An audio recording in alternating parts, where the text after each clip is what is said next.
What is going on, everybody? We are back out in the shop and we are back out with a new project. Now, for those of you who have been watching the race car, stock car, NASCAR thingy I was building with the 78 Firebird, I got some bad news for you. That car is gone. However, not in vain. I wasn't trying to sell the car, but I got an offer for a trade that I couldn't give up, and we went ahead and did the deal. So we got us a brand new project. It's something I'm really excited about, something I was kind of wanting for a while. But let's jump in here and I'll show you what we got. This is my new to me 1978 Chevy K20 Stepside Longbed. Longbed Stepside was kind of a, I'm not going to say rare because I hate when people say that term. They throw that around for cars all the time. It was kind of an oddball request. But this is it, man. I've loved Stepside trucks, but I love long beds. I hate short beds. They're useless to me pretty much. But this truck actually has some specialness to it because this truck, if you can see the bright yellow peeking out, originally was what I'm told and slash believe, you can definitely tell the yellow, is a old county service truck back in, you know, my guess is the 70s, 80s, whatever. This was a county truck, and then somewhere along the line, it got turned into a fire truck. This truck has some special things done to it. You can see, still got numbers on the roof. If you notice this pipe sticking out the step side here, this truck actually has a PTO-driven water pump on it. The manual transmission has a PTO coming off of it, and this truck would have had a water tank mounted in the bed. I'm guessing kind of like a brush truck maybe, but yeah. And that's where I'm assuming these bumpers, this tailgate and the front bumper come from. This truck is 3/4 ton. It's got a full floating 14 bolt in the back and what I believe to be an 8-lug 10 bolt, I believe. Up front, it's got a 4-speed manual transmission in it. I believe it is an SM465. Four-wheel drive. Other than that, nothing optioned in interior. We got manual windows and locks. It does have dual fuel tanks. I don't know off the top of my head if that was always a thing or if you had to request that. No AC, heaters. It does have power steering and brakes. But other than that, basic, everything else inside. Now, as you can tell, she's got a little bit of rust. She got some, you know, whiskey dents. But the bed is solid, which is excellent because besides these, I don't think they make anything else for the long bed. You can get the header panel, obviously. The steps are not a thing. Nobody makes those. The only rust in the bed that I know of is this guy right here. All that's just surface rust going on.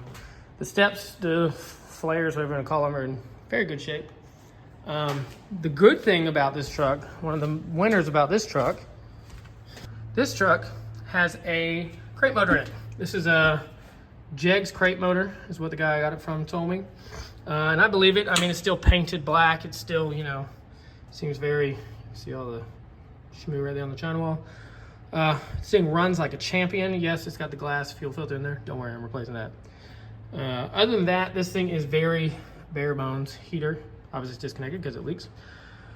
Power brakes and power steering, and that's it. Now, obviously you can tell, I've kind of dug into it a little bit to see what we need, what we've got going on here, what needs to be fixed.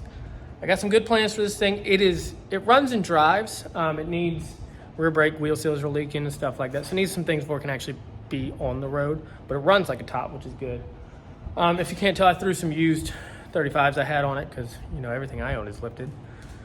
So we've got some parts on order. I got a 4-inch lift kit coming for it. We're gonna do that. Rear brakes, some stuff like that. If you can't tell, the seat is out of it because it is destroyed. You can see the seat frame in the driver's seat. So we're gonna do, our first project here is gonna be tackle the seat. I have this seat, which is out of that, this is the original seat out of the 78 Ford. I put the diesel in. Seat's in decent shape. The foam is kind of giving up and you can see there's a little bit of crack right there, but other than that, it's okay. Now, obviously Ford had a different mounting style than Chevy. These are the Chevy seat brackets, and they need to be somewhere around here. This is where the old ones were for the Ford. So we're gonna make some mounts and some brackets to put these on, mainly just because a seat cover for the Chevy seat is like $400 something, and I'm not about that life. So we're gonna jump on this, get a seat kicking in first of all, And then my lift kit should be here in a few days. Excited about this thing. I love this truck. I love the Stepside. So we're gonna get this thing going real quick and easy and get it back on the road. And I'm gonna bring you guys along. And before anybody asks, this is my brother's 79 Bronco. He's just doing some work to it in my shop. I'm not making a video on it, but it is really cool.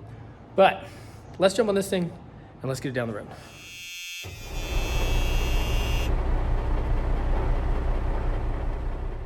All right, so what we got going on here, this is about 5 inches narrower than the Chevy needs to be. So what we got here is I made a bracket. It's gonna go from the original mount over here to the frame, drill a little hole, we'll screw that in, and then these can mount to here, and this will reach all the way down to the front of the frame, so I should be able to just drill a hole and run a bolt to there, and we should be good. Hopefully, this will be an easy thing. Now that I've said it out loud, it won't be.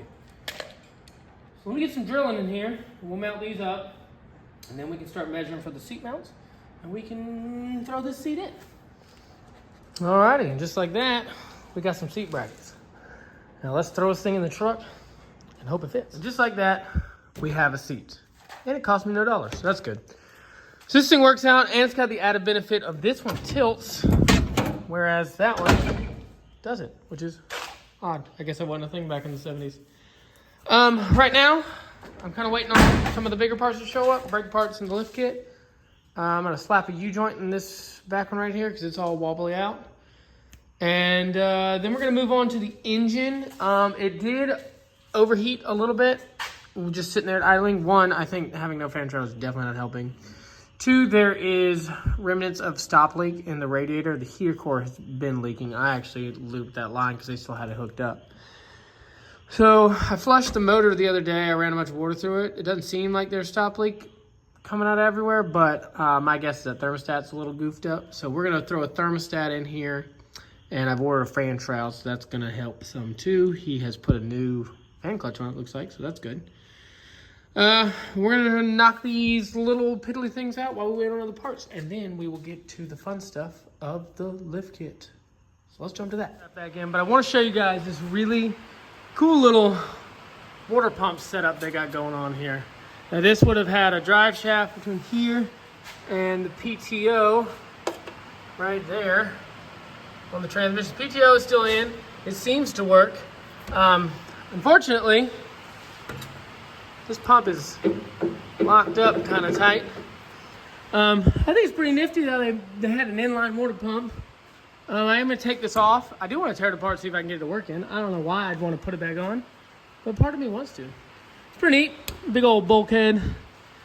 Little turbine up in here, and the pipes it out. And out to the side of the bed there where they can hook up a hose if they wanted to. It's pretty cool. Old school kind of stuff going on here. Like I said, I'm gonna rip this out real quick. I do want to tear this apart and see what is involved in it and why it's not working, but either way, just something pretty cool. The previous owner did put a new carry bearing in there, so that's good. All the rest of my U-joints seem to be pretty solid. All right, it is lift kit day. My favorite day of the year. Now I've got this lift kit from a company called Jacket Suspension.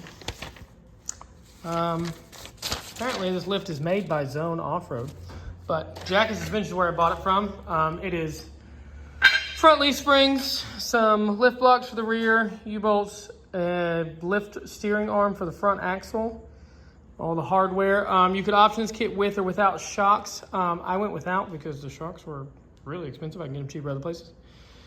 So we're gonna go ahead and slap this on due to some unforeseen circumstances, AKA my brother ordering the wrong brake pads.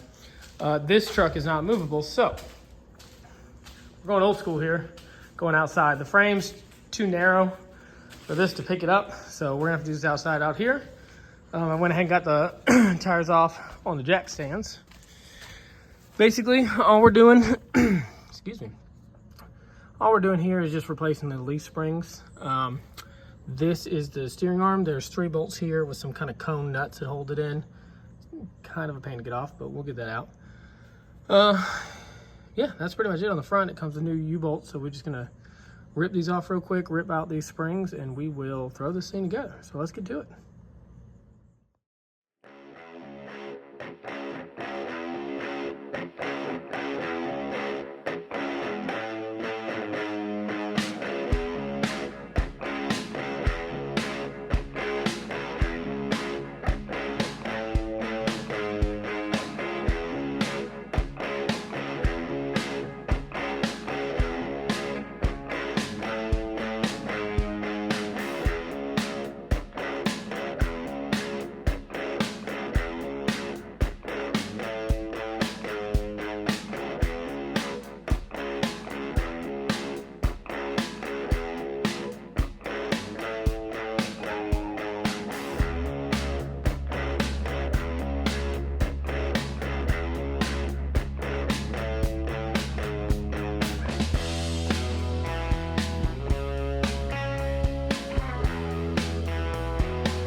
All right, well, it got dark out there, so I couldn't really film much in the rear end, but the back, as you can see, is just some blocks and U-bolts. That's all it is. I don't have shocks. I'm waiting for them to show up.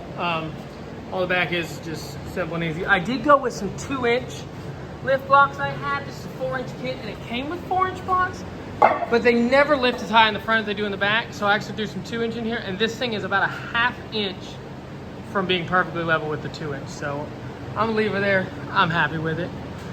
I'm gonna jump on these rear brakes right now. As you can see, we have some leaks going on up in here. I got new wheel cylinders, pad shoes, and seals. This is a full floating axle, meaning that the hub is bolted directly to the axle. This right here is the outer axle flange. Take these bolts out, the whole axle shaft will peel out, and then you just got nuts, hub nuts and inner and outer bearings like you would on the front.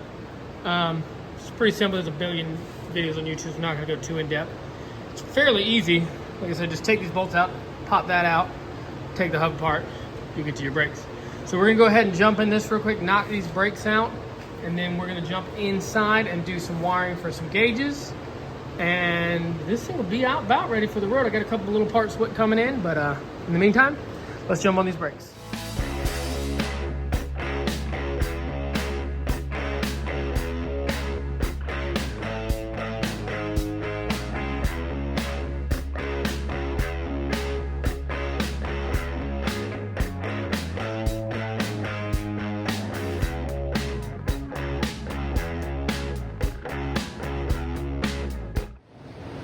Well, I think it's safe to say that the hub seal was leaking. Couldn't tell if it was the wheel seal or the hub seal, but I know now. We got everything to replace these wheel cylinders, brakes, new seals and everything. So we're gonna go ahead and slap all this together. I'm just gonna pull this off, brake clean the crap out of it. I'm going to, I'm gonna brake clean this drum real good, and we'll slap her all back together. So let's dive in it. All right, the brakes are almost done. I broke a little clip in there, so I gotta get one tomorrow. But we're gonna pause on that for now and move on to something that I think is one of the most frustrating things about these trucks. Well, I guess you can't really say these trucks. It was kind of this era of truck thing, is the dashboard, specifically the gauges. These gauges, none of them work in this truck. I did some digging and found out that I have no continuity on either of my fuel cylinders, so that's why the fuel gauge isn't working. But none of the other gauges are working, and it's always, almost always, because of this. This printed circuit board on the back of these gauge clusters, they're junk. After a few years, they turn out to look like this. They're all corroded and rotting, the lamination's coming apart. You can get new ones of these. They're not very expensive, like 60 bucks. However, they still suck. And my problem is I don't trust any of the wiring in this truck. So what I like to do is run mechanical gauges. You know, some just power and ground voltmeter, a little oil pressure feed line, and a water temperature sensor. So what I like to do is actually integrate them into the gauge cluster, which is actually super easy. These are the original gauges. They were mounted in here like so. These are a little over 2 inches wide. Get you some 2-inch mechanical gauges. You drill the little rivets out, pop the gauge out the back, and cut a hole in the back. And what you can do is you can actually feed the mechanical gauge into this mount. And then where your wires were coming out, just cut a big hole right here. Run your sender and your other wires and stuff through it, and you can mount them back in the gauge cluster like it's factory. Get you some black gauges that match the other ones, and it's, you know, fairly not obvious that they're aftermarket. But it's a gauge you can trust, and you don't have to deal with all the wiring. Only thing you'll need is to make sure the fuel gauge works. I'm just running the wire straight from the tank to the back of the fuel gauge. As you can see, I just put some eyelets on here and ran some nuts down the back of this. So I'm just straight powering the fuel gauge, and then the speedometer is mechanical as well, so you don't have to worry about that.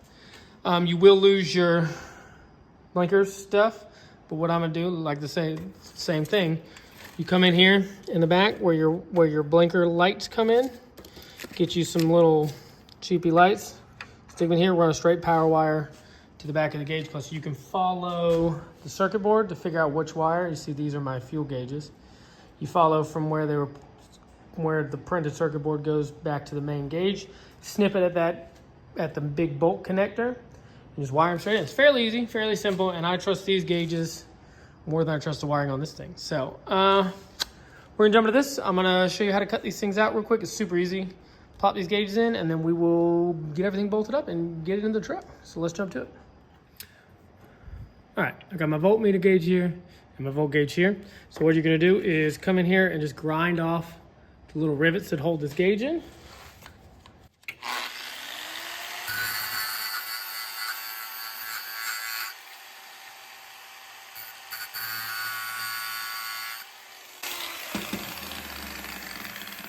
Pop the gauge off. And then, what I like to do is you get the little set of gauges that come with the little triple bank, whatever you want to call this. This is how big you need it. So I like to take it, lay it on the back here, kind of give me a reference, just how far to cut, just so I know I don't go too far. Doesn't have to be precise, just giving you an idea of where to go. And then, I like to chalk up in my vise and just start cutting. Just make sure you don't go past your line. You can always cut more, but don't overdo it.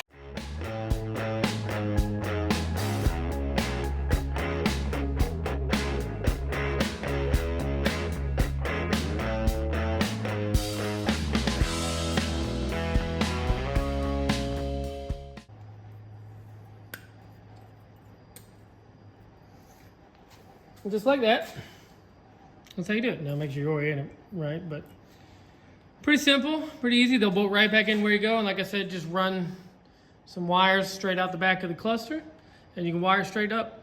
It's fairly simple and easy. I like it a whole lot better than the stock gauges because those printed circuits suck. But so that's all there is to it. I'm gonna go ahead and knock out the third one and then we'll get them all bolted up in the gauge cluster and get to wiring. So let's jump to it. Now obviously this screen is cloudy, I'm gonna clean that up, but fits right in the stock locations, no problems. These covers fit with no issues.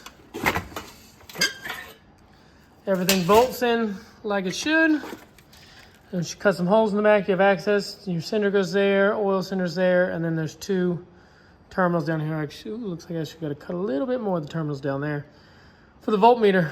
Yeah, pretty simple. And then what you do is you run a grounding wire to one of these studs on the mount.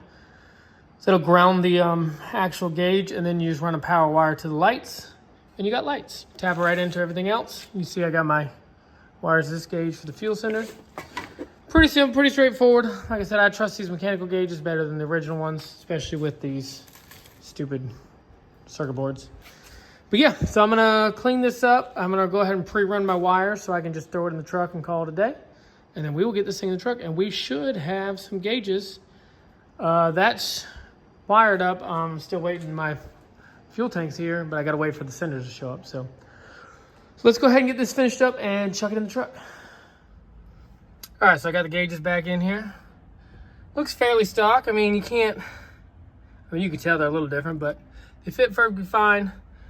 They go with the other gauges, so I'm happy with it. I've got the voltmeter. The voltmeter's teed into the power wire on the back of that plug that used to go to the printed circuit board. We're gonna back the truck out so I can swap in the probe for the coolant temp sensor, and we'll let it burp while we're out there. And then we've got to go ahead and put it's over there, secondary gas tank in. So we're gonna back her out and jump on that. So let's go. This is our first full look at the truck with the lift in the daylight. It's got the 4-inch lift in the front. Rear only went 2-inch blocks, and honestly I think it sits perfect for what this is. These are 35-inch tires. They're probably about half tread, so they're somewhere around 35. I think this lift is the perfect height for this thing. Anyway, sorry, I was mesmerized by the truck. We're gonna go ahead and swap this cinder in, and then we'll jump and throw this secondary fuel tank in, and then we can keep on plugging away at this sucker. So let's jump to it. Well, of course, I went to throw a thermostat in this thing, and I found out this is the wrong housing. This is the right size thermostat, but the housing is too big. It can fit inside the housing, which is how I found it, sitting like that. So no one has one in stock, naturally. So now I gotta order one and wait a few days for that. But we'll push this aside and move on from there. I'm gonna go ahead and shove the secondary fuel tank back up in here, under here. And we'll get that taken care of. I do got to pull this little guy down. This is the fuel tank selector valve. It's just got one power wire that comes in the back that activates it. Off, it's in one position, on it's in another. So I'm going to pull that down and test it. Lord willing, that's working. That'll save me 30 bucks. But we're gonna go ahead and do the fuel tank first, and then we'll move on to this, and then we'll continue moving on. So let's jump to it. Well, after hammering on it a bunch of times, I finally got it to move. However, fluid goes through each one, whether it's open or closed. So I'm guessing the seals are blown out in there. Those are $30, so we'll just get a new one. I don't want to strand myself due to that stupid thing. So we're gonna get that on order. Next thing we're gonna do is go ahead. I got this fan shroud, and GM in their Chevy 350s had 8 million different fan shroud combinations and fans and blah, blah, blah, blah, blah. I don't know what this one's for, but this one fits the bottom. It contours to the bottom of the radiator support perfectly. It fits into the two clips in the bottom, but obviously it's really tall. Now, I don't know what it's for. It said it was for a Chevy 350 for 78, but it fits in there fine. What I'm gonna do is just make a little bracket that goes from here to the bolt holes up here, hold it in place. Everything fits fine and works fine, so we're gonna run with it. I don't feel like dealing with returning it and trying to find one that fits, so we're gonna make a quick little bracket for that, and then I've got my thermostat housing on order, so I'll pick that up tomorrow, and then it will actually be test drive time, I do believe. So let's go ahead and knock this out so we can run this sucker down the road. So let's go. Just a quick flat piece of plate, just bent it, ran some Tech screws through it. Knock that out real quick. I'm gonna go ahead now and we're gonna pull this battery tray thing that's someone made. I got the one coming in, it should be here next day or two. Rip that out so we can put a real battery tray in it. And like I said, I'm gonna go pick up my thermostat housing tomorrow and we will be test drive ready. So let's jump to tomorrow and let's take this thing on a test drive. Let's go. All right, we finally got some stinking parts to show up. I got my thermostat housing. Got a U-joint for the front drive shaft, which was a whole nother debacle. The yoke, that's the original one, was seized on that shaft. I had to heat it red hot and beat it off. And in the process, I broke it. So this is actually the slip yoke off of a 79 Firebird drive shaft. Same splines. Bought a little conversion joint to make that fit because I'm not paying $80 for that thing. So we're gonna throw that in, throw this on, get it outside, let it warm up and cycle through all the heat stuff and bleed the coolant. And then we will throw a window regulator in. I got some door pins. And out for delivery is my battery tray. And once all that's here, we can test drive this sucker. So let's go. All right, this is a public service announcement. If you have manual windows and your crank handle breaks, please order new crank handles. It was $12 for the pair of crank handles. But now, I have to replace this $45 window regulator because someone put vice grips on it instead of ordering a $12 handle. Please stop the madness. If I can get this door panel on without breaking it, it's going to be in very good shape. Because these are like $500. Wild to me. We're going to yank this window regulator out real quick while we wait on the RTB to dry for the thermostat. Then we'll back her out and fill it with some coolant and let it run. Then we're going to test drive this thing. So let's go to the fun stuff. All right, so there's one thing I forgot to do on this lift kit, and that is put these on. These are brake line drop brackets. They're gonna bolt up here on the frame, and they're gonna bring this out and down so that you don't rip your brake line when you full turn. So we're gonna throw these in real quick. I'll show you. There's the kit has a different setup than this does. This is actually bolted to the frame. The kit shows a bracket that's already there from the factory, but this one's different. Not a big deal. I'm gonna take the nut off the back, pull the brake line out, throw these little brackets in, and we'll be good to go. So let's jump into that. On this style truck, it may differ depending on the year. It's got a big nut right back here. That's the actual brake line, that threaded thing right there, the rubber one. Take the nut off, and we'll just end up bending this slightly and pushing it out, and we'll screw those brackets into the hole There's a little hole right there in the frame. We'll bolt it right there and drop these down. So let me take this nut off and we'll push it through. Let's go. As you can see, they just kind of stick the brake line out just a hair. Not much, but enough to give it enough flow to turn full lock to lock. That's pretty simple. All I did was just run through the bolt. It was the hole that was in the frame already, and we're good to go. So now that that's done, let's keep moving so we can get this sucker on the road. So we went ahead and got the conversion joint in. We're gonna go ahead and throw the drive shaft back in. Then I gotta press a bushing into the sway bar right here. And we'll bolt that back up. And then the only thing I've got left to do is some door pins. And I'll show you guys how we do that real quick. I'm gonna go ahead and throw this stuff in real quick and we'll jump to that. So let's go.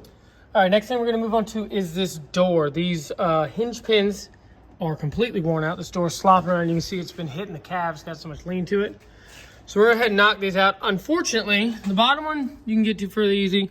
Top one you can't, the pin's gonna hit the door here. So we gotta pull the door off, but this is a manual door, so it's pretty simple and easy. We're just gonna take out the 6 bolts that hold this thing right here and we'll yank the door out. Little tip, just to put it back the way it was, get a Sharpie and mark around the edges so you know where to put it.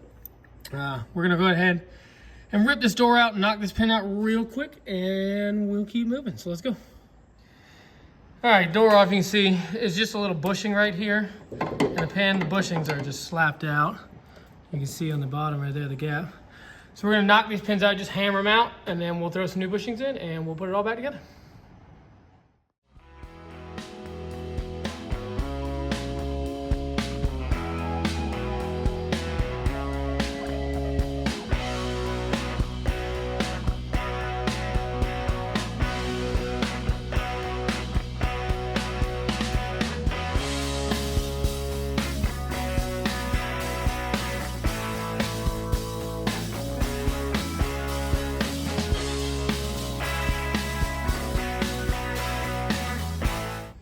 Well, it's a lot better slop-wise.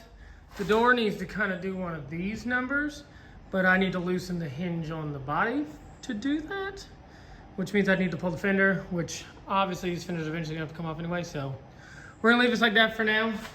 When we do fenders and doors and stuff, because this door is gonna come off again to get fixed or replace one of the two.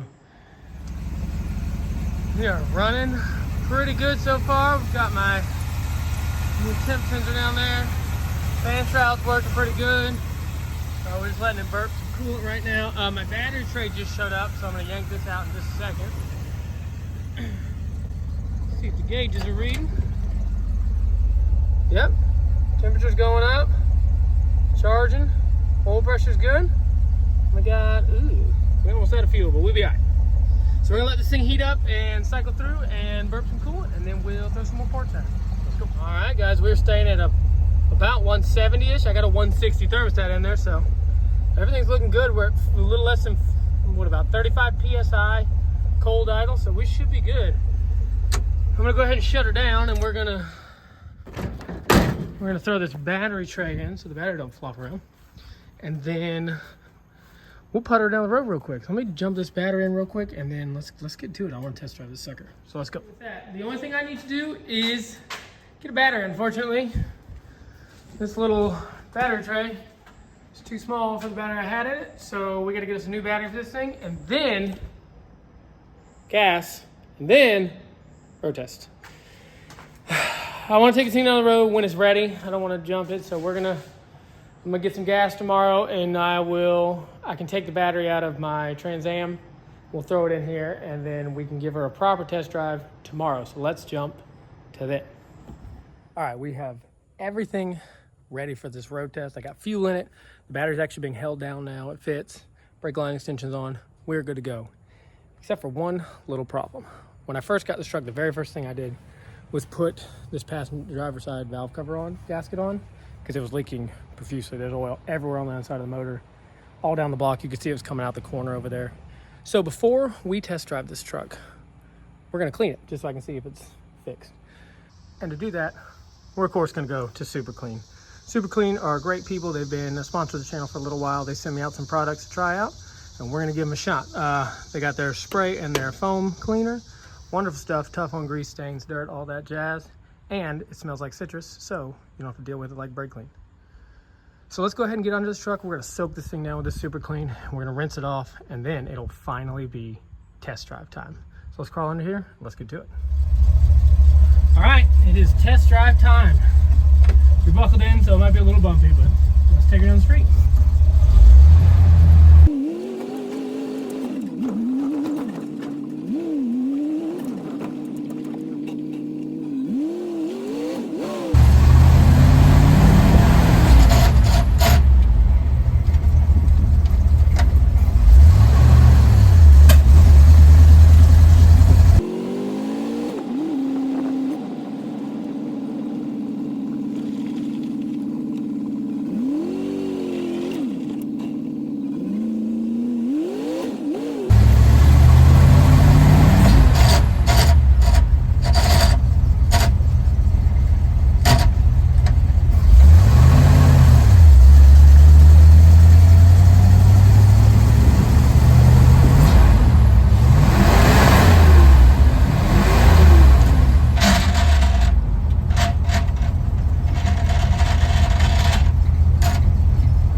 Well, that didn't go too well. It's acting like it's not disengaging all the way on the clutch. First and second aren't a problem. Third and fourth were just wanting to grind. It wouldn't go into gear. We're gonna crawl into here and see about this clutch linkage, see if I can adjust it maybe. Let's give it a shot. All right, a bit of clutch adjustment. I think we got her all licked. So let's take it for another ride.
Well, guys, that's it. We are officially roadworthy.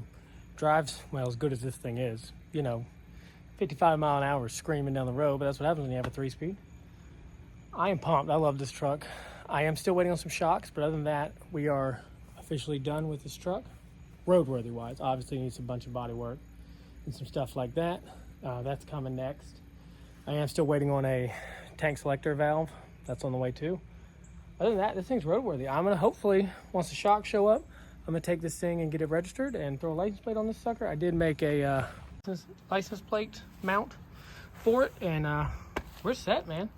Like I said, I love this truck. This thing is cool to me. All lights work, blinkers work, everything's good. So we're gonna throw some shocks on it, and we're gonna get this thing on the road, and then we will go to step 2, which is bodywork. So stay tuned for that. Thank you guys for following along.